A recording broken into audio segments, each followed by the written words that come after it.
কেন সন্দীপ ঘোষ গ্রেপ্তার হয়নি সিবিআইকে জবাব দিতে হবে। ক্ষমতা থাকলে কড়া ধর্ষণ বিরোধী আইন আনুন। দেশে কড়া ধর্ষণ বিরোধী আইন এলে সবথেকে বেশি গ্রেফতার হবে বিজেপির থেকে। ধর্ষণ বিরোধী কঠোর আইনের দাবিতে দলগতভাবে আমরা দিল্লিতে চিঠি লিখব। কেন্দ্র আইন না আনলে প্রাইভেট মেম্বার বিল এনে আইন প্রণয়নের চেষ্টা করব। কলেজ ভোটে মেয়েদের জন্য 55% আসন সংরক্ষণ করার ব্যবস্থা করব। আজকের সভায় বললেন অভিষেক বন্দ্যোপাধ্যায়। আর কি বললেন তিনি শোনাবো। আজকের এই কর্মনাশা, ধর্মনাশা, সর্বনাশা বন্ধকে উপেক্ষা করে যতদূর চোখ যাচ্ছে শিক্ষার প্রগতি, সংঘবদ্ধ জীবন এবং দেশপ্রেম কার্যত জনসমুদ্রে পরিণত করেছে, আমি তাদের সকলকে ধন্যবাদ জানাচ্ছি। গতকাল ভারতীয় জনতা পার্টি 12 ঘন্টার বাংলা বন্ধ ডেকেছিল। আমরা যবে থেকে 2011 সাল থেকে এই রাজ্যে ক্ষমতায় এসেছি, আমরা বারে বারে বলেছি আমরা এই বন্ধের রাজনীতির বিরুদ্ধে, এই কর্মনাশা, সর্বনাশা, ধর্মনাশা বন্ধের বিরুদ্ধে। বাংলাকে যারা অচল করতে চাইছে সেই রাজনীতির বিরুদ্ধে আমি অনুরোধ করব ভারতীয় জনতা পার্টির বাংলার নেতৃত্বকে যে প্রতি 28 অগস্ট আপনারা পারলে একটা করে বন্ধ ডাকুন। আপনাদের বন্ধকে কি করে প্রতিহত করতে হয় বাংলার মানুষ জানে।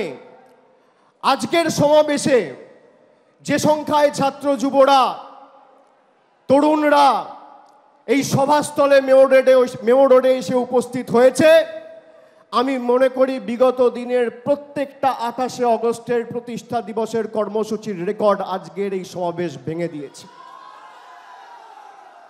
এবং যত বাংলার বিরুদ্ধে, তৃণমূলের বিরুদ্ধে কুৎসা হয়েছে, অপপ্রচার হয়েছে, চক্রান্ত হয়েছে, ষড়যন্ত্র হয়েছে, তৃণমূল কংগ্রেস তত শক্তিশালী হয়েছে।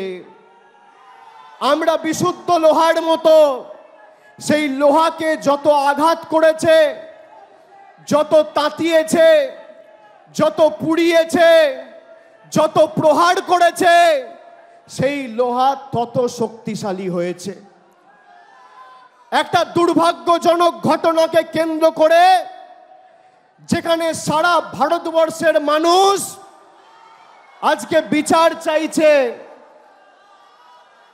সেই ঘটনাকে কেন্দ্র করে আজকে যারা রাজনীতি করছে, যারা লাশের নোংরা রাজনীতিতে নিজেদের লিপ্ত করেছে, বাংলার মানুষের কাছে তাদের মুখোশ খুলে প্রকৃত চেহারাটা উন্মোচিত হয়েছে। যারা সন্দেশখালি করে মহিলাদের মান, সম্মান, সম্ভ্রম 2000 টাকার বিনিময়ে নিজেদের স্বার্থ চরিতার্থ করতে দিল্লির বুকে বিক্রি করেছে, তাদের নারী সুরক্ষা নিয়ে কথা বলার অধিকার নেই। যাদের আমলে উন্নাও হয়েছে, কাঠুয়া হয়েছে, হাতরাস হয়েছে, বদলপুর হয়েছে, সেই নারী বিরোধী, নারী বিদ্বেষী ভারতীয় জনতা পার্টির কাছে বাংলার মানুষকে রাজনীতি করা শিখতে হবে না। যারা মুখ্যমন্ত্রী মমতা বন্দ্যোপাধ্যায়ের পদত্যাগ দাবি করছে, আমি আপনাদের বলছি গত 10 বছরে একটা তথ্য আপনাদের দিই। গত 10 বছরে সবথেকে বেশি মহিলাদের বিরুদ্ধে ক্রাইম, অর্থাৎ মহিলাদের বিরুদ্ধে অত্যাচার, অন্যায়ের ঘটনা সবথেকে বেশি কোনো রাজ্যে যদি ঘটে থাকে, এনসিআরবির তথ্য অনুযায়ী সে রাজ্যের নাম হচ্ছে উত্তরপ্রদেশ। 2 নম্বর জায়গায় মধ্যপ্রদেশ, 3 নম্বর জায়গায় রাজস্থান, 4 নম্বর জায়গায় মহারাষ্ট্র। মহিলাদের বিরুদ্ধে শ্লীলতাহানি, ধর্ষণ, অন্যায়, অত্যাচারে উত্তরপ্রদেশে গত 10 বছরে 41,733টা ঘটনা ঘটেছে। মধ্যপ্রদেশে 36,000 144টা ঘটনা ঘটেছে। রাজস্থানে প্রায় 28,000 ঘটনা ঘটেছে, মহারাষ্ট্রে 25,000 ঘটনা ঘটেছে। উত্তরপ্রদেশের মুখ্যমন্ত্রীর নাম কি? যোগী আদিত্যনাথ, ডবল ইঞ্জিন সরকার। মধ্যপ্রদেশের মুখ্যমন্ত্রীর নাম কি?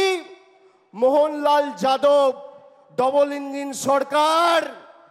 রাজস্থানের মুখ্যমন্ত্রীর নাম কি? ভজনলাল শর্মা, ডবল ইঞ্জিন সরকার। আর মহারাষ্ট্রের মুখ্যমন্ত্রীর নাম কি? একনাথ শিন্দে, ডবল ইঞ্জিন সরকার। আপনারা দেখছেন ইউএন লাইভ, বাংলা খবরের শেষ কথা।